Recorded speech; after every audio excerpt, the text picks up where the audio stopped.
പുതിയൊരു വീഡിയോയിലേക്ക് എല്ലാവർക്കും സ്വാഗതം. ഇന്ന് നല്ലൊരു പച്ചരി പായസത്തിൻ്റെ റെസിപ്പിയാണ്. വെറും 10 മിനിറ്റിൽ നമുക്കിത് ചെയ്തെടുക്കാൻ പറ്റും. പച്ചരി പ്രഥമൻ എന്ന് തന്നെ പറയാം, അത്രയ്ക്ക് ടേസ്റ്റ് ആട്ടോ ഇതിന്.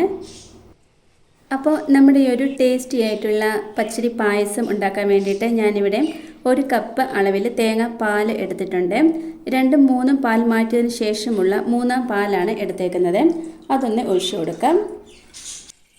ഇനി ഇത് ചെറുതായിട്ടൊന്ന് ചൂടായി വന്ന് കഴിയുമ്പം നമ്മൾ കഴുകി വൃത്തിയാക്കി വെച്ചിട്ടുള്ള പച്ചരിയും കൂടെ ഇതിലേക്ക് ഇട്ട് കൊടുക്കാം. ഒന്നുകിൽ നിങ്ങൾക്ക് കുതിർത്ത് എടുക്കാം, ഇല്ലെങ്കിൽ ഇതുപോലെ കഴുകി വൃത്തിയാക്കി എടുത്താലും മതി. ഇതിൻ്റെ വെള്ളമൊക്കെ കളഞ്ഞിട്ട് വേണം ഇതിലേക്ക് ഇട്ട് കൊടുക്കാൻ വേണ്ടിയിട്ട്. ഞാനിപ്പം ഇവിടെ 250 ml കപ്പിൽ 1 കപ്പ് അളവിലാണ് പച്ചരി എടുത്തേക്കുന്നത്. ഇട്ട് കൊടുത്തതിന് ശേഷം ഇത് നന്നായിട്ടൊന്ന് മിക്സ് ആക്കി കൊടുക്കണം.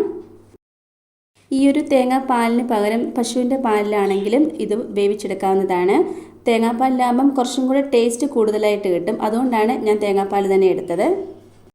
പച്ചരി നന്നായിട്ട് തന്നെ വേവിച്ചെടുക്കണം. ഇനി ഇതിലേക്ക് നമ്മൾ ശർക്കരപ്പാനി ചേർത്ത് കൊടുക്കുമ്പം പച്ചരി അതിനുള്ളിൽ കിടന്ന് വേവത്തില്ല. അപ്പം നന്നായി തന്നെ ഉടഞ്ഞു പോകുന്ന രീതിയിൽ തന്നെ വേണം ഇത് വേവിച്ചെടുക്കാൻ വേണ്ടിയിട്ട്.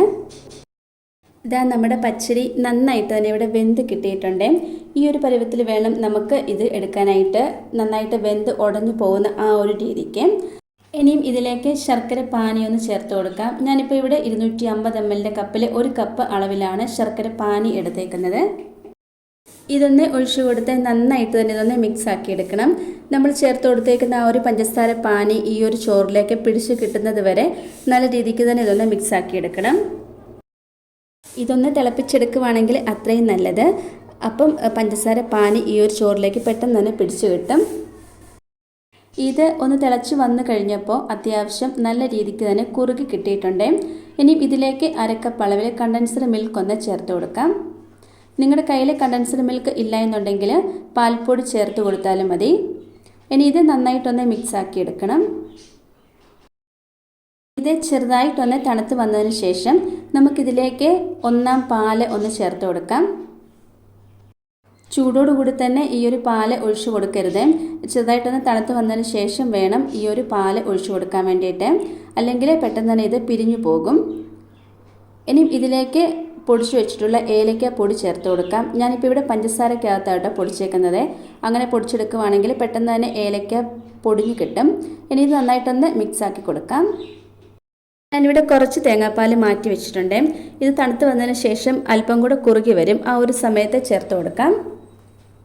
ഇതിപ്പം നന്നായിട്ട് മിക്സാക്കി തന്നെ എടുത്തിട്ടുണ്ട്. ഇനി ഇതിലേക്ക് നമുക്ക് കിസ്മിസും അണ്ടിപ്പരിപ്പൊക്കെ ഒന്ന് ചേർത്ത് കൊടുക്കാം. അതിനായിട്ട് ഒരു പാനിലേക്ക് കുറച്ച് നെയ്യ് ഒന്ന് ഒഴിച്ചു കൊടുക്കാം. ഞാനിപ്പോൾ ഇവിടെ ഒരു 3 ടേബിൾ സ്പൂൺ അളവിലാട്ടോ നെയ്യ് എടുത്തേക്കുന്നത്. ഇനി ഇതിലേക്ക് ചെറുതായിട്ട് നുറുക്കി എടുത്തിട്ടുള്ള തേങ്ങാക്കൊത്തും കൂടെ ഒന്ന് ചേർത്ത് കൊടുക്കാം.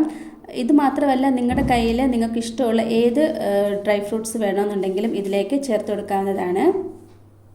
ഇത് ചെറുതായിട്ടൊന്ന് ഫ്രൈ ആയി വന്ന് കഴിയുമ്പം ഇതിലേക്ക് കാഷ്യൂ നട്ട്സ് ഒന്ന് ചേർത്ത് കൊടുക്കാം. ഇതും കൂടി ഒന്ന് ഫ്രൈ ആയി വന്ന് കഴിയുമ്പം ഇതിലേക്ക് ഉണങ്ങിയ മുന്തിരിങ്ങ ഒന്ന് ചേർത്ത് കൊടുക്കാം. ഇനി ഇതെല്ലാം കൂടെ നന്നായിട്ടൊന്ന് ഫ്രൈ ആക്കി എടുക്കാം. ഇതുപോലെ ഒന്നിച്ചിട്ട് ഫ്രൈ ആക്കിയാൽ മതി, തനിയെ ഫ്രൈ ആക്കി എടുക്കേണ്ട ആവശ്യമൊന്നുമില്ല. ഇനി നമുക്കിത് പായസത്തിലേക്ക് ഒഴിച്ചു കൊടുക്കാം.